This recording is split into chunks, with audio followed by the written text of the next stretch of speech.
Welcome in Shri school of mathematics. हम लोग discuss कर रहे हैं सीटेट के प्रीवियस ईयर के आए हुए क्वेश्चन पे। तो मैथ्स के पोर्शन में हम देखते हैं कि गणित के कैसे क्वेश्चन पूछे जाते हैं और उनको हम कैसे हैंडल करते हैं।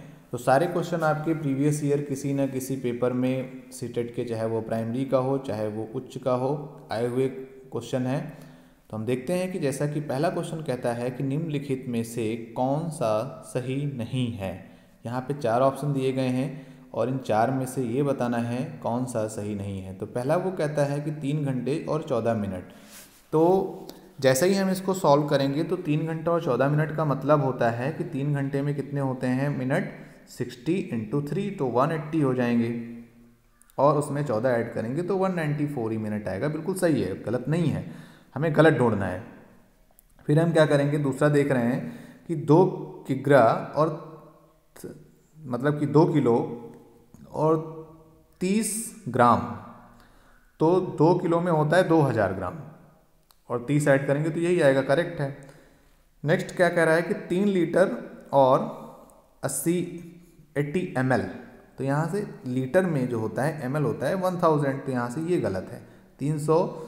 380 ml बोल रहा है, तो आपका ऑप्शन करेक्ट थर्ड है और यही ऑप्शन गलत भी है। नेक्स्ट चलते हैं नेक्स्ट क्वेश्चन की ओर। क्वेश्चन क्या कहता है कि 11 इकाई दहाई सैकड़ा हजार 10,000 लाख 1,10,111 को 11 से भाग देने पर प्राप्त भागफल व शेष फल का योगफल क्या है। तो जब हम इसको डिवाइड करेंगे तो सिंपल वे में इसको हम डिवाइड कर लेते हैं ऐसे करके, ध्यान देंगे। अंदर लिखेंगे 1 1 0 1 1 1, इसको डिवाइड करना है 11 से। इस मेथड से हम इसको डिवाइड करेंगे तो भागफल कितना आएगा, सबसे पहले हम 1 टाइम्स लगाएंगे तो यहाँ पर आ जाएगा 11, पूरा कैंसिल हो जाएगा। अब फिर देखेंगे यहाँ से हम जब 0 को नीचे ले जाएंगे तो हमारा 0 पे तो 11 का टेबल नहीं यहाँ पर आएगा, तो मतलब यहाँ पर भी हम 0 उतारेंगे। फिर एक यहाँ से 0 ले जाएंगे तो यहाँ पर भी हमें 1 पे भी नहीं अप्लाई होगा, तो एक 0 हमें और ऐड करना पड़ेगा। अब देखो जब एक यहाँ से ले जाएंगे तो वो 1 टाइम्स फिर आ जाएगा, तो यहाँ से 1 और 11, तो अब ये फिर कैंसिल आउट हो जाएगा। तो कैंसिल आउट होने के बाद रिमाइंडर क्या बचेगा, यहाँ से 1, और 1 पे तो लगेगा नहीं, तो यहाँ पर 0 आपका आ जाएगा। तो मतलब क्या आ गया, भागफल आ गया 1 0 0 1 0। आप भागफल को बहुत केयरफुल तरीके से करेंगे और 1 को ऐड कर देंगे यहाँ पे, तो कितना हो जाएगा, यहाँ 11 आ जाएगा। तो आपका हो गया ऑप्शन नंबर 4। तो बहुत ही इंपॉर्टेंट क्वेश्चन है, ध्यान से इसको देखेंगे। नेक्स्ट क्वेश्चन पे चलते हैं कि गुणनफल में से क्या घटाया जाए ताकि वो 19,990 प्राप्त हो। तो पहले इसकी गुणा करेंगे 102 का 201 से। तो जब 102 का 201 से गुणा करेंगे तो हमारा एक क्या आ जाएगा, 220502, और वो कह रहा है क्या घटाएं कि ये प्राप्त हो, तो हम इसी को घटा दें, वही हम घटाएंगे तो ये प्राप्त हो जाएगा, सिंपल सी बात है।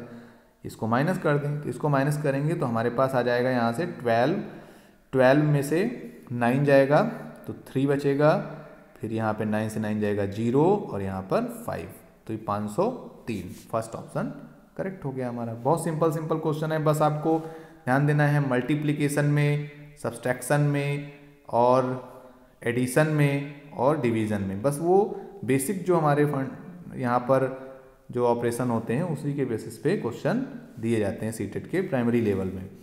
2 और 2 तिहाई कोणों में, 2 और, ध्यान देंगे 2 और 2 तिहाई समकोणों में डिग्रियों किस, तो 2 समकोण में कितना होता है, 90 × 2 180 हो गया। 2 और 2 तिहाई, तो 2 तिहाई का मतलब क्या है, 90 का 2 तिहाई यहाँ से, तो क्या कितना आ जाएगा, 30 आ जाएगा। 30 × 2 60 आ जाएगा। 60 को यहाँ से ऐड कर दो तो ये 0 हो जाएगा, ये 4 हो जाएगा, ये 2 हो जाएगा, तो कितना आंसर आएगा, 240।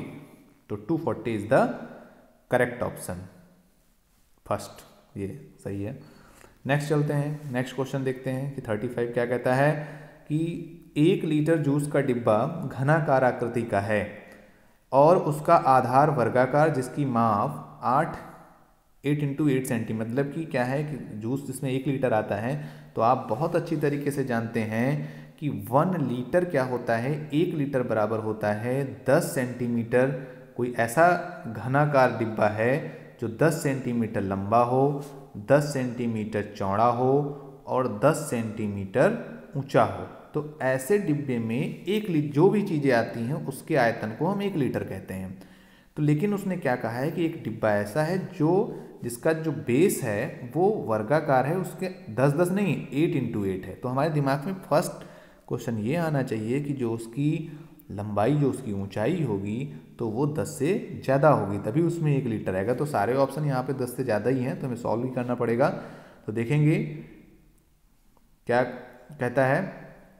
तो 8x8 ये हो गया कितना, आयतन हो गया। और ये किसके बराबर है, 1 लीटर के। तो 1 लीटर का मतलब कितना हो गया, 10 × 10 × 10 तो 1000 सेंटीमीटर क्यूब हो गया। h इज इक्वल टू निकाल लेंगे। तो h इज इक्वल टू यहाँ से आ जाएगा, सॉल्व करेंगे तो ये पूरा तो नहीं कैंसिल होगा, पॉइंट में आएगा 15.625 करके। लेकिन अधिक समीप इसीलिए पूछ रहे हैं, मतलब कौन सा ज़्यादा पास में। तो 15 है नहीं ऑप्शन में, 16 है। तो 16 इसका करेक्ट ऑप्शन हो जाएगा कि इसका 16 is the correct option. Next question पे चलते हैं। निम्नलिखित कथनों में से कौन सा कथन सही है, कौन सा कथन सही है। तो पहला देखो क्या है, क्या सही है कि नहीं सही है, कि 3 विषम संख्याओं का गुणनफल एक सम संख्या है। क्या ये सही है। तो आपको मान लो कि नहीं आता है, कि मैथ्स में हमें ये चीज़ें नहीं आती हैं, तो आप क्या करेंगे कि एक काउंटर एग्जाम्पल लेंगे कि विषम संख्याएं हैं। तो 3 विषम संख्याएं अगर लोगे तो 3 × 5 और 3 विषम संख्याओं का गुणनफल, और ले लेते हैं हम 1, तो कितना हो गया, 15 हो गया। क्या 15 एक सम संख्या है, नहीं है, मतलब ये आपका कट हो गया तुरंत फटाफट। दूसरा क्या कह रहा है कि एक सम संख्या और एक विषम संख्या का अंतर एक सम संख्या हो सकता है। तो जैसे ही उसने कहा है कि एक सम संख्या, तो एक सम संख्या हमने ले लिया 2, और एक विषम संख्या, तो एक विषम संख्या हमने ले लिया 3। तो 3 - 2 करोगे, क्या एक ये सम संख्या आ रहा है, नहीं आ रहा है, मतलब ये भी गलत हो गया। नेक्स्ट क्या कह रहा है कि 2 विषम संख्याओं और एक सम संख्याओं का योगफल एक सम संख्या होता है। तो 2 विषम संख्याएं, तो 2 विषम संख्याएं ले लेते हैं 3 और 5। तो हम जानते हैं कि किन्हीं भी 2 विषम संख्याओं का योगफल एक सम संख्या होता है, और सम का एडिशन करेंगे तो क्या हो जाएगा, सम संख्या आएगा। तो यहाँ से जब इसमें भी आप कोई सम संख्या ऐड करोगे तो हमेशा वो एक सम संख्या ही आएगा, बिल्कुल करेक्ट है यहाँ पर। नेक्स्ट क्वेश्चन क्या कहता है कि 6251, 6521 और 5621 में 5 के स्थानीय मानों का योगफल। तो पहले में 5 का स्थानीय मान क्या है, पहले में 5 का स्थानीय मान है 50, दूसरे में 5 का स्थानीय मान कितना है 500, तीसरे में 5 का स्थानीय मान कितना है 5000। सबको ऐड कर दो एक तरफ से, तो कितना आ जाएगा 5550। तो third option is correct. Next question चलते हैं 38। प्राथमिक स्तर पर 10 ग्राम, यहाँ पर इन्होंने 38 क्वेश्चन में 10 ग्राम करके लिखा है, जिसमें एक बिंदुओं का खेल होता है।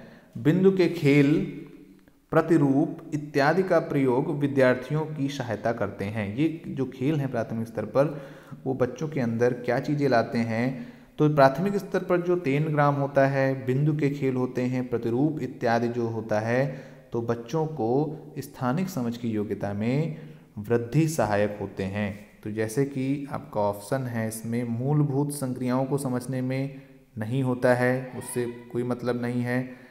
स्थानिक समझ की योग्यता में वृद्धि, यही आपका करेक्ट है, स्थानिक समझ की योग्यता में वृद्धि। तुलना का कोई मतलब नहीं है, परिकलन कौशलों के संवर्धन, इससे भी तो आपका करेक्ट ऑप्शन सेकंड है। नेक्स्ट क्वेश्चन देखते हैं क्या कहता है कि निम्नलिखित में से कौन सा प्राथमिक स्तर पर गणित शिक्षण की पाठ्यचर्या अपेक्षाओं के साथ मेल नहीं खाता है। तो देखेंगे कि हमारी जो गणित शिक्षण की पाठ्यचर्या है तो मेल नहीं खाता है। तो पहला क्या कहता है, भिन्न को पूर्ण के अंश के रूप में प्रदर्शित करना और सरल भिन्नों को व्यवस्थित करना। तो ध्यान देंगे कि जो प्राथमिक स्तर पर ये जो है प्राथमिक स्तर पर गणित में जो ये चीज़ें होती हैं तो वो होती हैं यहाँ पर, सही है। नेक्स्ट क्या कह रहा है कि हम उनको एडिशन सिखाते हैं, भिन्न का, ये सब चीज़ें सिखाते हैं। वर्गीकृत आंकड़ों के निरूपण का विश्लेषण करना तथा निष्कर्ष निकालना।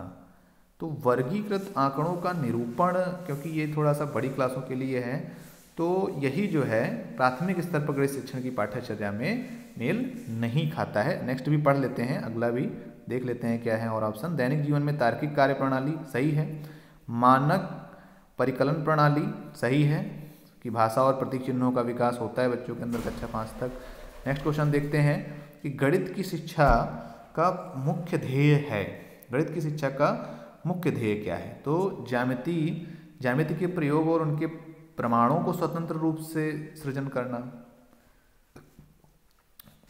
चलो आगे बढ़ते हैं। शिक्षार्थियों को गणित समझने में सहायता करना। नेक्स्ट देखते हैं, उपयोगी क्षमताओं को विकसित करना। नेक्स्ट चलते हैं, बच्चों की गणितीय प्रतिभाओं का विकास करना। तो अब इनमें आपको लग रहा होगा कि चारों सही है, लेकिन जो इन चारों में सबसे बेस्ट है उसको हम चूज करेंगे। तो गणित की शिक्षा का मुख्य उद्देश्य जो है वो भी प्राथमिक स्तर पे, तो वो बच्चों की गणितीय प्रतिभाओं का विकास करना। इनमें चारों में सबसे बेस्ट ऑप्शन है।